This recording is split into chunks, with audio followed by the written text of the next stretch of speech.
Hi there, I'm Sam Sorbo for the Sam Sorbo Show. Welcome to the show. Today we're going to talk about Van Jones and the effort to delegitimize the United States of America. Oh yes, it's that big. And also, what is America? Just a few remarks on that. I'm also having Billy Hallowell on the show today. He will be my guest. He's come out with a brand new book. I think is very pertinent to today. It's called Playing with Fire: A Modern Investigation into Demons, Exorcism, and Ghosts. I think that should be an interesting conversation. So we'll be welcoming him to the show in a little bit. But first of all, this Van Jones vodcast that he put out, where he talks about this weird, strange, unknown, heretofore never heard of workaround that exists in the Constitution that really shouldn't be there. I am so incredulous that this gentleman who is a thinker, okay, he's a pundit. I've actually met him. I met him at CPAC a couple years ago. He's willing to engage in debate and speaking with the other side, that he's actually willing to come out in front of his constituents and admit his own ignorance to such a degree. Like, he's actually saying, I never knew this before, which is weird. And we have to make a choice here. Either he's an idiot because the Constitution has been around long enough for him to have read it several times. And the fact that he's admitting that he never did or never took the time to try to understand it is kind of odd. And so he completely discredits himself. Or, hold on, there were two options. Either he's an idiot or he is, there's a word for it, but he's being disingenuous, right? He is feeding his base. And what's sad to me is that his base will eat this up because that's how ignorant they are. And that is, it's funny because I stepped away from the show for a little bit. I needed a break, frankly. We had a lot going on in my personal life. I had a lot going on that I just had to take care of. And I just needed to step away a little bit from the whole mess, because it's a mess. But it's actually very simple. There are two sides that are fighting right now. There's a good and there's an evil. And the evil side has created tremendous division.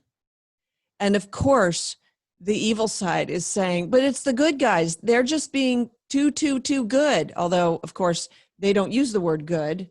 That's my term.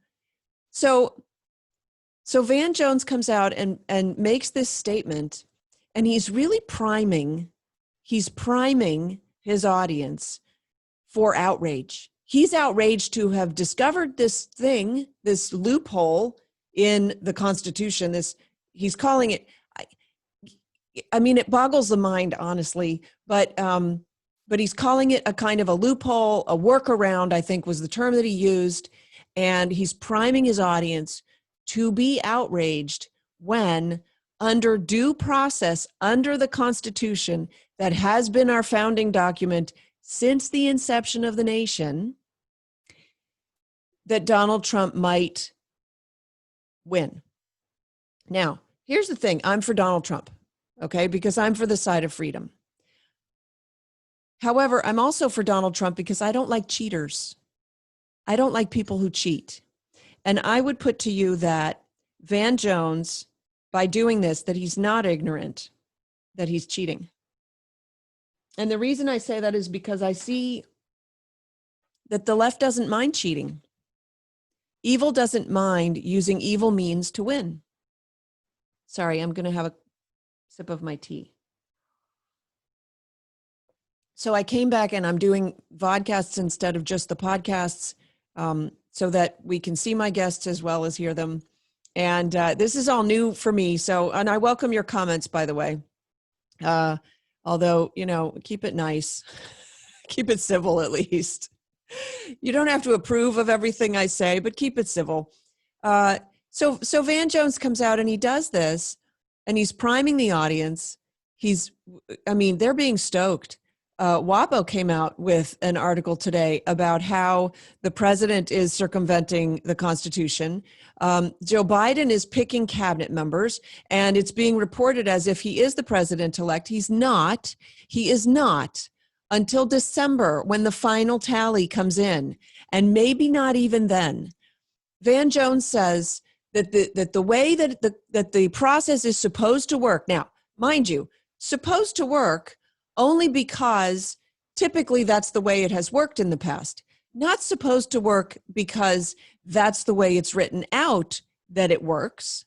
There's nowhere in the Constitution that says what Van Jones is about to say to you through me. He says the way the system is supposed to work is the loser is supposed to concede. No. Well, even if you accept that the loser is supposed to concede, we don't have a loser yet because we have some contested ballots, and actually not just a few, but a ton of contested ballots, not just a few. But the left wants to make it as if it's a foregone conclusion. In fact, they started nearly the day after the election. They couldn't quite get in the day after the election, but very soon after that, they just declared. Actually, I think it was actually the day after the election. They just declared, Biden's the winner. We're done. Thank you very much. No, that's not how it works. The AP does not choose the president. The media does not choose the president. They don't decide election results. They're supposed to report. Now, we have a number of states that are misreporting the election results. So let me go into that for a minute. In Florida, we had a record number, frankly, of red voters who turned and voted for Biden, if we believe that. Personally, I'm pretty sure they got to some of the machines and they had the machines automatically switch the votes. There are reports of those machines doing that, Dominion machines actually just changing Trump votes for Biden votes, or simply ignoring Trump votes and not tallying them. There are reports of that. It has been documented. And so we know that that exists. So in the state of Florida, and Florida, by the way, was a foregone conclusion. So the theory is that they wanted to change some of the votes for Trump, some of the what would be Trump votes in the red districts. They wanted to change them for the Democrat candidate, as a way of showing, see, there are a lot of people who are very disappointed with Trump and they've defected to the Democrat side, which frankly, I tell you, if you're one of those people, I got no words for you. I got no words for you. I don't know what you're smoking. I mean, that's absurd. However, what they failed to realize is the number of votes that were going to turn from Democrat to Republican. And why did they fail to realize that? Because it doesn't occur to them, because they hate. They hate so much. They can't imagine somebody voting for Trump who previously voted for Biden. But the fact is, there's a big movement, the walkaway movement, walking away from the Democrat Party. And I don't know why it's called walkaway. It should be runaway. It should be flee for your lives. Because honestly, the upshot of the Democrat Party these days will result in death. And I'll get into that in just a minute. We're going to talk about, what is America? What is it? Why is there patriotism? In any case, Van Jones comes out. He's priming the audience. The AP is in on it. Fox News is in on it, sadly. ABC, NBC, CBS, all the alphabets. They're all in on it. For whatever reason, they've chosen Biden. Now, who else is in on it? Apparently Pfizer. Apparently.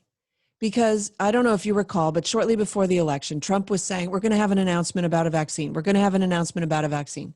The announcement about that vaccine is it's pending. We're going to make it. And he couldn't get the announcement in before the election.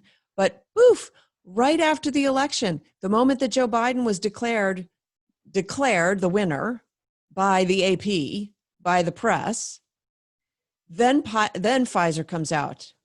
And I'm just guessing that Trump tried to get Pfizer to make the announcement before the election, and they refused because they're in for Biden.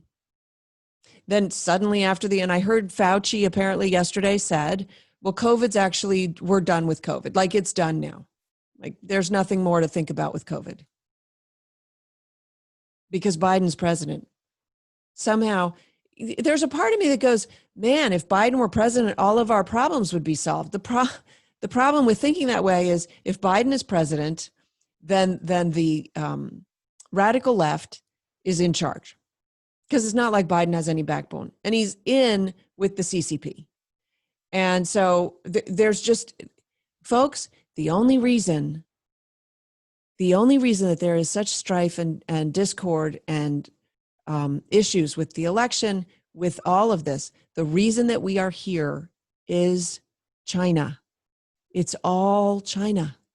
I know that sounds like, what? China is 6,000 miles away, and that's ridiculous. No, it's all China. If you think about it, Trump built his campaign around tariffs with China, trade with China, unfair trade practices with China. He took away the TPP. He put in tariffs, and I don't know if you've noticed, there have been a lot of human trafficking arrests, busts that have gone down since Trump has become president. I mean, we've been hearing about a lot of them. Why do we have Biden? We have Biden because Biden worked a deal with the CCP, the Communist Party of China. That's why we have Biden. What the whole controversy with Hunter? And by the way, where did all the controversy with Hunter Biden go? Does it just disappeared? You know, Glenn Beck went on a rant the other day, a complete rant, and I agree with him. We have all of these people from the Clintons on down who have committed horrible acts in defiance of law. None of them are being prosecuted, much less punished for it. Things that we would go to jail for if we did, and nothing's happening. So before I go on a rant myself, let's talk about America. What is America? What is America? What is socialism? What is communism? What has socialism ever built? Let's start there. What has America built? Well, I can answer that. America, under the capitalist system, has created the greatest leap forward in prosperity for the world of any nation ever in the history of the world. So I know what America is. America, under capitalism, has created that. So contrast that with socialism. What has socialism ever created? I'm waiting. The answer is nothing. The answer is actually less than nothing. Socialism destroys. Capitalism creates. Socialism destroys. It's really very, very simple. Anybody who wants socialism seeks your destruction. And what's sad is it's a very self-serving, selfish, self-destructive agenda. Because socialism is the creed of envy. The idea behind socialism is you have so much and you need to share with other people, and I, holier than thou, I will determine how much of what you have you need to share with other people. That's all socialism is. And so it destroys, because it doesn't build up other people, because they're getting something for nothing they know they don't deserve. You're doing something you know you don't deserve to do. You might tap yourself on the back, and you might think that you feel better doing it, but you know it's wrong because it's theft. And we all have inside of ourselves that moral compass, that idea that personal property is personal property and it should be respected. It's part of It's part of what we call the pursuit of happiness in this nation. And so stealing from that guy to give to that guy makes you not the good guy. You say it makes you the good guy. It doesn't. It makes you the bad guy. Makes you the bad guy. Because not only are you depriving the wealthy guy with what he's worked for and what he's earned, and I know you couch it in this term that, oh, well, he didn't deserve it. He didn't really work for it. Remember, Obama said, you didn't build that. And Elizabeth Warren said, you couldn't have gotten there without the government, right? So they have this running narrative that whoever has doesn't deserve it. But then what about the guys who don't have? Why do they deserve it? Simply by virtue of them not having it? So then their poverty becomes their virtue? So you're saying to them, because you're impoverished, that makes you virtuous, and now you get things. Well, that's untenable, because the moment that they get things, they have to give them up, because then they have stuff that they have to give up, because otherwise they wouldn't be virtuous anymore. It's a completely untenable equation, and yet we have suckered in all of our students, all of our school students into this. Please, folks, please, please, please, do not put your children in public schools. Get my book, read my book, and then think about how much you love your kids. And don't enslave them with this brutal and frankly, self-limiting ideology. Socialism, which frankly is just a path to communism. That's all socialism is. What's amazing is the people who are in power, the elites, they think that somehow they'll remain in power. Have they not read history? The history of the USSR is quite astonishing in the idea that the greatest revolutionaries were then killed by the revolution. Same thing in France, by the way, which was by and large a socialist revolution, the French Revolution. And the guy who came up with the whole schema for the French Revolution eventually was guillotined. That was lovely. So let's talk about Venezuela. Glenn went into this, and I love this timeline. And I think it really drives home the point. Venezuela was the richest nation, the third richest nation in the hemisphere. The third richest nation in the hemisphere in 1992. The third richest nation in the hemisphere. And then they elected a socialist for president. He campaigned on equality. He campaigned on wealth distribution. He campaigned on fairness. He was going to make things fair for the little guys. So the little guys, and there's an enslavement there. That you elect someone who will save you from what? From yourself, from your own laziness, from your own inability. Oh no, I'm oppressed. I can't do anything for myself. What a self-limiting. I mean, that's what's amazing about America, is we turned that on its head. Not only can you do for yourself, but we believe that you can. We believe in you. We invest in you. You're a citizen of this nation. You can, and we want you to. And we don't care about the color of your skin, and we don't care about your gender. Yeah, okay, we've worked through some of that, yes, but we've worked through it. So that we've gotten to the point where the first Black president of the United States can lecture us on how racist we are. I'd say we worked all the way through that back to the beginning almost, right? Have you noticed that racism is rearing its ugly head again in the United States of America? So 2001, they elected a socialist president. And then in 2004, they adopted socialized medicine. And so no private health care, none. Everyone gets the same medical treatment whatsoever.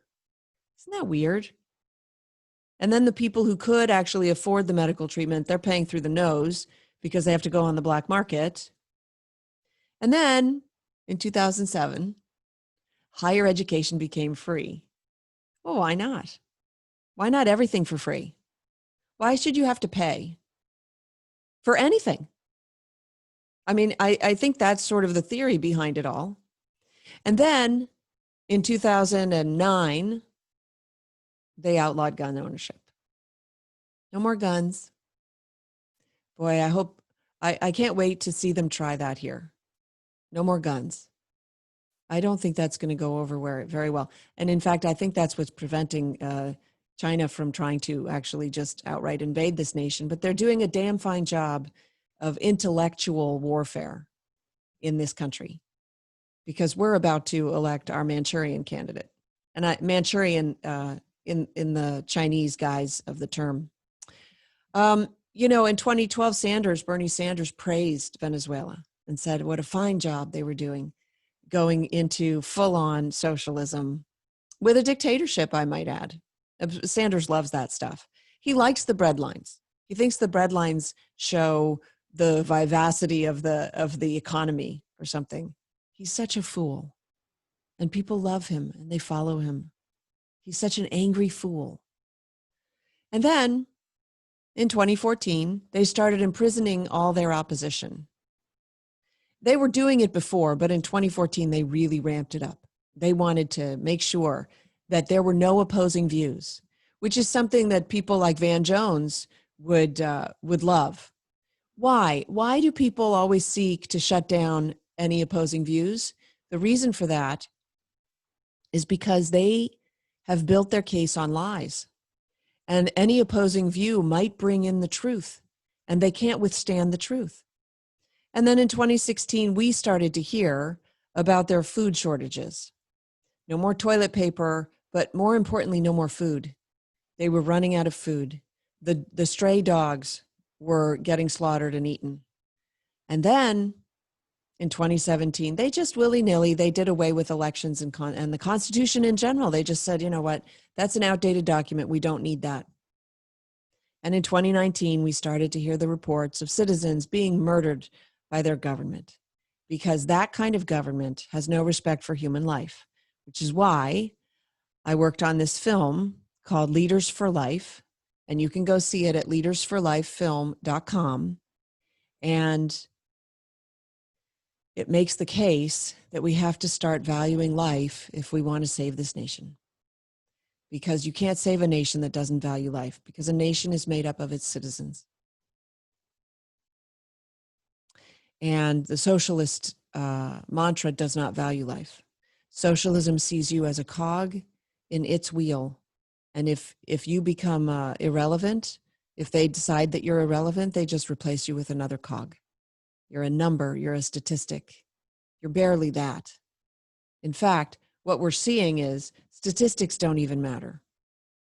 They'll change the statistics to suit their narrative, which is what they're doing with the election, frankly, and Joe Biden. They have so many examples now of ballot tampering.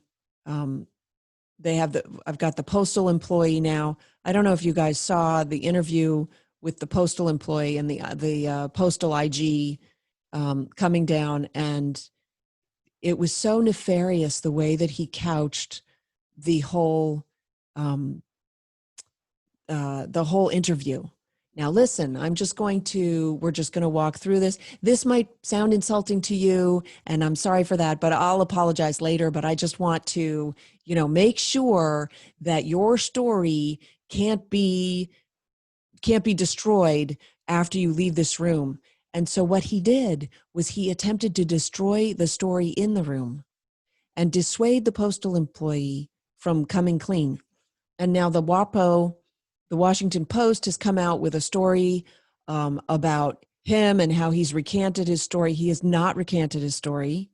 And he's saying to the Washington Post, I hope you're going to recant the story when you learn the truth that I'm not recanting my story, etc. There's going to be a lot of nastiness that comes down. And so I want to point out that I'm trying to get my guest here. I want to point out that we're in for a rough ride, because fully half the nation is completely brainwashed now that Joe Biden is the president already. They're not even waiting until the swearing in. They're basically saying Trump's defunct now because we elected another president. There's no lame duck anything. We just need to get to January 21st, and then everything will be resolved. No more COVID, no more problems, nothing, which of course is ridiculous. Okay, I'm going to invite my guest in. How do I do this? Here we go. We're going to admit. And joining me now is Billy Hallowell, who is the author of a brand new book. And Billy, I don't see you. Did you not realize that this is on video? There you go. There he is. Playing with Fire is the name of the book, a modern investigation into demons, exorcism, and ghosts. Are you kidding me? And for such a time as this, right? Oh yeah. It's a heavy topic, right, Sam? I mean, I have to tell you, I almost didn't write it. I mean, I didn't want to write it, but I feel like when God puts something in your path and you pray about it and you feel like, okay, this is an important subject for us to dive into, I moved forward with it. And it was really one of the most peaceful processes I've ever had in my life. So it was pretty cool. So talk to us a little bit about that. Why didn't you want to write it? I mean, you felt like you needed to write it. What was your reservation about writing it? So I had been given an offer a couple of years ago to do the book, and I had brought it up kind of flippantly, and I think I was in a time in my life where I was sort of chasing my own sort of, I want to write a book. I want to do a book that makes a splash. And I prayed about it at the time, and I didn't feel right about it. And I felt like I wasn't in a good headspace. I wasn't in a good place with my faith. And I think it's the kind of book you need to be in a good place to be diving into this topic. It's a heavy, dark subject. And so I walked away from it, and Thomas Nelson came back a couple of years later, and it was brought up in a conversation. They made an offer without a book proposal, essentially. I had like a 1.5 page proposal. It was very strange how it happened. And it was almost like, you need to do this right now is the time you need to do it. And so I sat on the contract for 2 months, and I prayed hard about this topic, and I just felt a peace about it. And so I went into it, and I'm not going to lie, part of me was also afraid because I didn't realize, and I don't know why, I'm a lifelong Christian, but that we have authority over this stuff. We don't need to be afraid of this. But yet I still had this kind of fear about what's going to happen. Is my house going to, am I going to have issues in my home if I start diving into this, which is silly. And so I walked away with a lot of peace, but really it was prayer and God sort of guiding me toward this project. So 2 Timothy 1:7, God has not given us a spirit of fear, but of love and of a sound mind. And a sound mind. Yeah. Yeah. I'm the worst with memorizing verses, by the way. I summarize them in my own words usually, but that one, I love the sound mind part. Yeah. And sound mind is actually one of those disputed terms. So different translations will have different things of self-discipline or something like that is one of the translations. And so, and I was looking it up just the other day, so I got a little bit hitched up on the words, but yeah, we should be at peace with these things. And yet, you open the door to something demonic, you might get burned. Well, and that's the thing. And what was so striking to me was some Christians who, in the beginning of this process, when I was writing the book and I was talking to people about it, don't write this book. Satan loves glory, and he wants glory. And what I found was yeah, okay, but I actually think Satan loves to hide and loves to sort of find ways to seep into our lives and into our culture without us realizing that it's happening. And so, yes, probably loves the glory of that. But I think one of the things, and I felt this going into it, and I feel it even more now that I have data and I've investigated it, is that a lot of churches and a lot of Christians are not talking about this issue. It's, in fact, I would say when you go through the New Testament, I don't think there's another topic that's spoken about as frequently in the New Testament and is addressed as infrequently in many churches today. And so you have the half of, maybe it's not half, but a chunk of the Christian world seeing a demon under every rock. And then you have another subset who don't even want to talk about it. It's not something that's on the radar. And yet you look at our culture and what is happening in this country and in this world, and it is very clear that there really is this sort of deception, this confusion, this culture of death, and you can't ignore it, but yet we do too often. Well, Billy, I mean, you're talking about the culture. We have a fascination with this stuff, and I'd love to know if you have the statistic, because I think it's quite high, of observant professing Christians who don't believe in the devil. Yeah, well, it was interesting. So we went to church leaders, right? So these are people, there were about 1,200 of them, and we surveyed them through HarperCollins. And these are pastors, people who lead Sunday school. So it was all different leaders in church. And we asked a variety of questions. We asked them, do you believe that Satan is active? Do you believe that demons are active? And about 80% or a little more than 80% said yes to all of these things. So it wasn't 100%. So the statistic is probably somewhere But between that's 5 to church 10%. leadership. That's church leaders. leadership. And I don't know that church leadership is actually active in imparting their beliefs on their congregants. No. Well, and that's the problem, right? Because then we ask the question of and this is why we ask the leaders, because they're going to tell us what they believe. But then we ask them, okay, well, are pastors and churches talking about this issue enough? And I think it was 78% said no. They admitted that they're not. And then when we started asking about, do you have a deliverance ministry? And we can get into what that is. But essentially, are you dealing with this as a church? If somebody comes to you, are you prepared to deal with it? 17% said that they had a ministry where they could deal with this.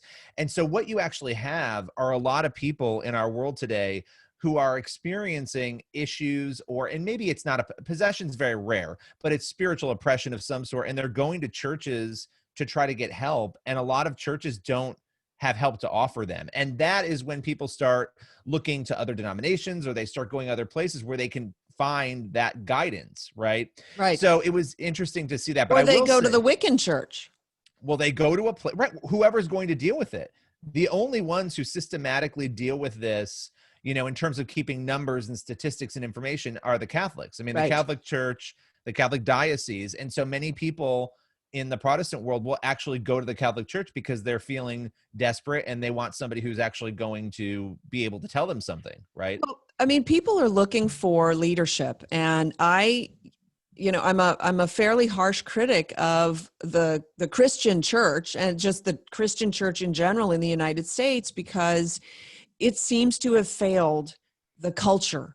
It stepped back from the culture back in the 1800s with the Pietism movement, and it said, you know what, we'll let the culture do the culture, and we'll just do the church. Right. And unfortunately, it doesn't work that way, right? So, No. So then you're talking about these people who are coming. Look, and I'll make the secular argument for the idea of demons and the idea of exorcism and ghosts, in that if you believe in love is a spiritual thing. Love is not a physical thing. You can't wrap your arms around it. You can't quantify it. You can't give it in the sense that you can give something concrete. It is spiritual. And so are there other spiritual things? Absolutely. Yeah. Right. And so if the church is not going to deal with those things head on, the head of spirituality, if you will, then what are people to do? Well, and here's the thing. So when I was writing Playing with Fire, I looked a lot at Hollywood, and this is, a world very well. And it was fascinating. Just research, right? Exactly. And I'm looking at Hollywood and I'm trying to understand, okay, and there were pastors who said this to me, you have a situation that is so bizarre where Hollywood is talking about a topic. Now, they're not doing it the right way, but they're talking about a subject more than the church is. And it's a church subject, right? Think about October every year, September, the movies that come out. Yes. Constantly Conjuring. I mean, go down the line. So you're talking about the Halloween movies. We also have all the zombie movies too. I mean, Exactly. Zombieism has been huge. Exactly. And these are the big, when you look at Hollywood is making billions of dollars, they're making more and more money off of this. And we have data showing that this is an area, and I actually believe it's because people love to be scared, but we also, as human beings, there are a few things that we can talk about. Okay, the human experience that goes back from the beginning of time. What are things that people have claimed to experience? Possession and ghosts. This topic is something that has been with us since the beginning of time. People in every culture claiming to have these experiences. I think innately we know there's something more, and we're at least intrigued, even atheists are, to understand these inexplicable events that happen in people's lives. And so Hollywood has seized on that, and they've created a narrative, and most of the time it's not accurate, but they're talking about it, and we're not. So if the church is not talking about these things, and so that's why I wanted to go into this topic as well, because I felt like, as somebody who is a journalist, I wanted to look at it, and I'm not going to tell people what to believe. I'm going to present stories to you, which I do, some possession stories. So you got some good possession stories, some good ghost stories. I did. And the ghost piece was interesting. And that was the hardest part of this book, I'll tell you, because I was reluctant to go, because personally, I have never really believed that people die and remain behind. I think for me, the idea that, and this was interesting in interacting with a lot of deliverance ministers and exorcists and people who deal with this on a daily basis, everybody told me in their view, they don't believe people die and remain behind. They believe you are always connecting with a demonic entity that wants you to think it's a deceased person. And so we can get into that, but it was interesting. So like the Ouija board, for instance, when people are trying to connect or they're going to a medium, that they are being communicated with many times with this entity that wants you to think it's your dead mother, your dead aunt, your dead whoever. And that it's about building this trust that, and when you think about it, the entire premise of going to a psychic, right, or a medium is to feed into this need that we have as human beings to know something that we can't know. And it's really a placement of faith in something, right? In someone else other than God. And so that was a really interesting theory to me. And I don't know. I mean, you know, for Catholics, they work through an intercessor, the priest, right?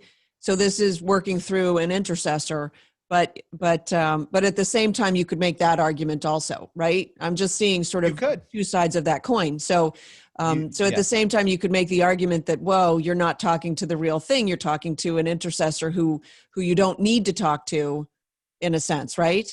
Right. Exactly. But this idea that, do you have a personal ghost story? So, well, I have a bunch of stories. I will tell you the day, and I've only shared this a couple times because it's kind of a strange story. And of course, I'm the person who's like, oh, there's another explanation. Like I always want to say there's another explanation, right? So now the day that I told you that my agent called and said, you have this book offer, and I was shocked because I hadn't gone through the whole process. Yes. That very day I was at my desk in my office, which is right over near where I'm filming here. And my wife was upstairs, and my wife texts me while I'm on the phone. So my agent calls me, I'm on the phone with the agent. She texts me and she's like, hey, the weirdest thing just happened. You know, I just got this like alert from Siri. Now we had a friend who had passed away from after college. And it was somebody who had always kind of bothered me that we never really witnessed to him. You know, I kept saying, come over. We just, you know, like time gets away from you. And he had this unexpected death. He was young and we were shocked by it. And it just bothered us. Right. So it's been a couple years since that happened, but the text that she got was Siri going off, and she hadn't turned Siri on, saying, hey, do you really want to call so-and-so? Like, you know, when you speak into your phone, and it was his name, right? And it was so I'm on the phone literally, and I'm seeing her text come on my computer, and it just gave me chills in the moment because I was like, that's very strange, right? And so that was one of the reasons that I sat on the book too, because I was praying about that, trying to understand, like, is this a sign that I shouldn't do it? And I think we can overthink those things, and we've talked a lot about it. And she's like, maybe I said something but what are the odds it was that name, right? So I have experienced, you know, a number of things like that and some even stranger personal stories over the years when I've dealt with this topic, which was another thing that held me back from it. I think Siri herself is a demonically possessed ghost because she said some crazy things to me too. I know, it's weird, right? And so I've been hesitant to even share but it happened, and we were like, this is strange, right? I mean, it was at the exact moment that we were talking about this book. The timing was odd, right? And so that adds really the ghost element. Like if Siri just popped up with some random thing that was just weird, it's one thing, but that it came at this moment and you could make that connection. And so at that point, I start to wonder, what connections am I missing just because the timing's a little bit off and I just don't even notice? Right. I think it's such an interesting take that connecting with the spirit world is connecting with the world, with the underworld, as opposed to it could be either or. And I've always felt that it's sort of an either or. And so if it seems good, then And I guess I'm a person of moderation. So it's like, well, if it seems good, if it seems like that's a nice, reassuring, grandma's going to be just fine kind of a thing, then that's a good thing. Well, you know what's interesting, and I would actually add to that. I think the problem, and I want to clarify what I said before with this idea of people remaining behind to haunt, is that these moments when people are trying to connect, because when you go into scripture, it's very clear, especially Old Testament, do not Don't do go to that. psychics, do not go to mediums, do not use, I mean, Ouija boards would fall under that. And I have a whole chapter, by the way, on the history of the Ouija board, which is wild. I was like pulling stuff up from the New York Times. I mean, it was really interesting to go into these things that people don't talk about. But I my think the New point York is, Times takes all of its news from the Ouija board. probably it would explain a lot about what's going on in media in this country. But yeah, so Oh my gosh, we could do a whole show on that. we could. The But I think, demonic possession of the news media today. which actually there could be a little bit of that going on. But but I find it interesting because it's Have the you heard mode through Kamala it. laugh? You're going to get me in trouble because I just said we're going to have to listen to this cackle for the next 4 years, and now here I'm saying it again. So, Okay. sorry, Sorry, I interrupted you. Go ahead. no, I love it. It's the means through which you're trying to retrieve that. So if something just happens to you, that's one thing, right? But if you go and you're trying to connect with it, that's where it seems to be where these issues would emerge. So if I'm going to a medium or a psychic when scripture tells you explicitly do not do these things, and what's really, I want to point out, I think it's Acts 16. I'm forgetting the exact chapter. In Acts, when Paul is being followed around, and I miss all these stories. I don't know if you ever do this. You read scripture and it's like, oh, that's interesting, and you move on, and then you come back to it later and you're like, what in the world? Absolutely. This woman's following, she's a slave, following Paul around, and she's possessed. She's got spirits in her. And she's got a spirit of fortune telling. And it tells you this. And I never thought about this. She's walking around, she's driving Paul crazy. And he finally turns around and he casts these spirits out of her after a couple of days of her following him around. But what was interesting is that her owners would use her to make money. She was a psychic. I mean, she was essentially a psychic. They would sell her abilities. And when he cast the spirits out of her, she lost the ability to do that. And that story really struck me as I was writing the book, because I thought, wow, that is a whole other level. So what you're talking about, I think, are signs from God or from, a deceased loved one, maybe, that happen. I think that's different from I'm seeking to communicate with something and I'm going to go to a conduit to do that. That's when I think you probably are tapping into something you don't want to tap into. So, and I love that you put it that way. And I tend to completely agree with that, because the idea is, don't be distracted into a different world than the Right. world that you live in, right? Yes. Don't become obsessed by things that are outside of this realm, because you're called to this realm. That's why you're here now. Exactly. And there'll be time for that later, in Right, well, theory. yeah. Right? When we're all part of that other realm. Yeah, Right. exactly. And so to me, now I tell a story. This is my little ghost story. And it's not really a ghost story. It's kind of pathetic in terms of a ghost story. But I tell it in my book because it was very meaningful for me. I took my kids to the beach, and prior to that, my grandmother passed away years ago, and I used to go into her garden with her, and she would encourage me to get the tomato worms because she didn't like them eating her tomatoes, and I liked them. They're soft and smushy. They're green. They become quite large. They become about the size of my pinky. And so that was a very strong connection that I had with my grandmother. So when I smell tomato plants, I revisit her, like I feel her, you know what I mean? Just in, how sense memory, smell is a very strong, memory, stimulant.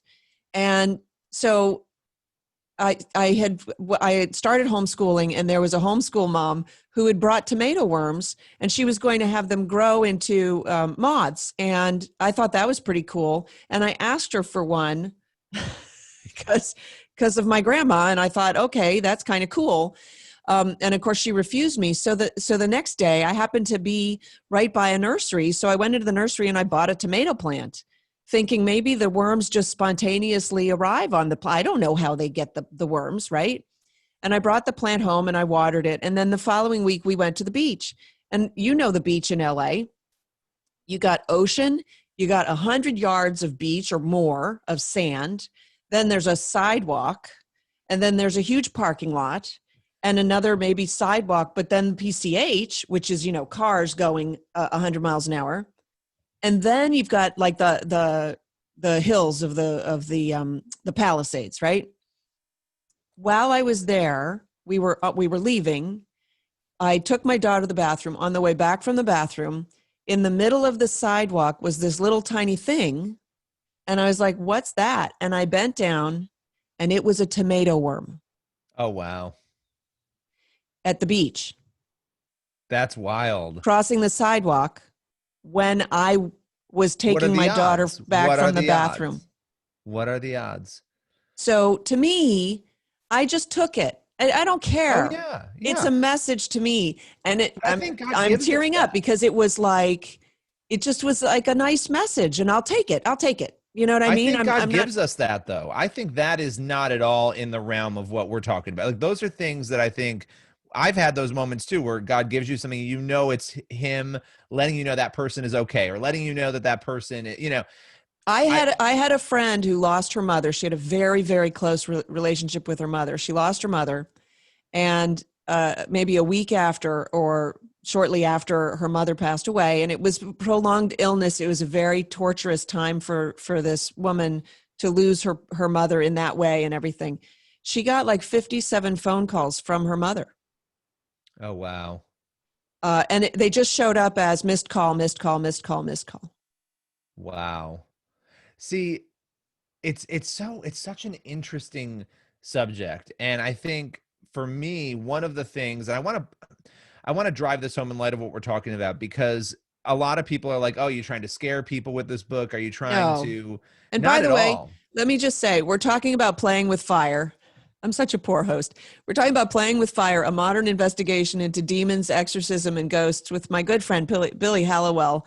The book's out right now, so Yes. You can go get it. You can go to playingwithfirebook.com.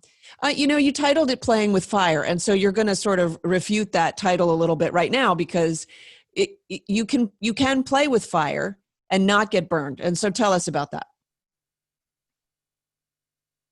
Yeah, well, and that's the thing, right? Because it's so funny you say that, because I was about to talk about Ephesians 6, right? And I've read Ephesians 6 a million times again, and I just breeze right past it. But when you dive into the fact that Scripture is telling us that we are in a battle over good and evil, right? That this is something that is happening around us. We might not see it. We might see the results of it. And I think we're watching that happen right now.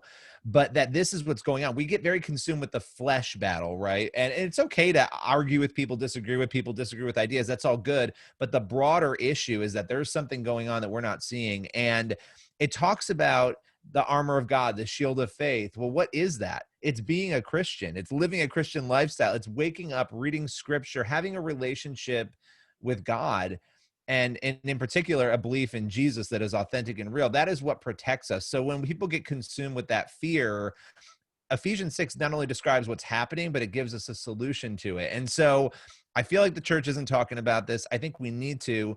And there's a fair amount in Playing with Fire of investigation into stories. And I think that's important too. You don't have to believe the stories, but you can see the evidence and what people have said. They're the fun part.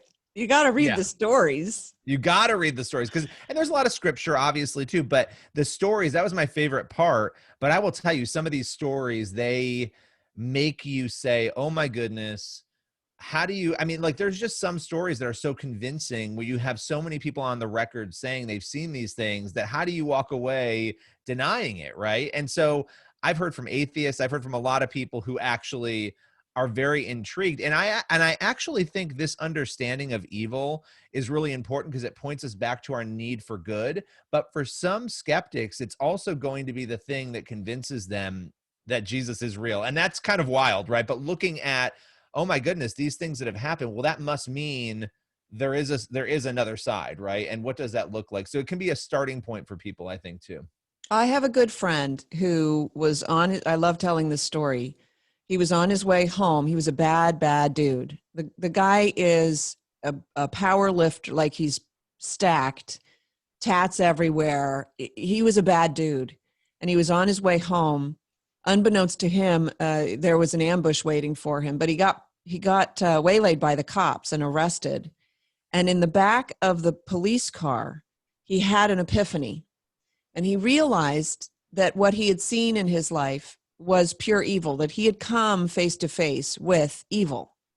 And the epiphany was, well, if pure evil exists, which it does, there must be pure good. See, that's the thing. And He got out of the cop car. The cop wow. brought him out of the car and literally said to him, dude, what happened to you? You seem different. And he looked at the guy and he goes, Jesus. Like it was like that. If we're going to deny that demons exist, that really is a denial of God. It just is. It's like, is there a spiritual realm? Yes. Is there good? Yes. Then there must be evil, or there is no good.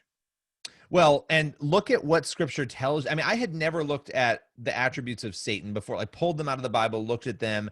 You know, he's a liar. He wants to destroy us, right? He wants to confuse us. And I think that's really interesting, this notion of being an author of confusion. What would you say about culture right now? And I know you would agree, confusion. I mean, confusion is the word that I think identifies so much of what's happening around us. And really, there's no reason for them to be pushing the narrative that Joe Biden won the election when the decision has not yet been made, except to cause confusion. Well, and this is what is happening with every issue on gender. I mean, you go down the line, On there gender. is, I mean, how could there be a more, I mean, that is probably the most pervasive issue on issues of life. There is, if we can create confusion by changing language, and I don't even, and the crazy, I don't think people even realize that they're doing it. Some people do, but I think there's such a spiritual element to so much of this that we have to so if the church isn't talking about it, how are we going to recognize it and confront it in the world around us in a way that brings people back to truth, right? So that's my concern. And that has been, for me, one of the biggest pieces of having these conversations is saying, listen, we have personal responsibility. We have the right to make a choice in our lives. But we also have these forces. We have these things that are going on around us that are impacting us, and they're definitely impacting our. Oh, shoot. You just dropped out. I missed that last piece. They're definitely impacting Our culture. Our culture. Yeah. Look at that.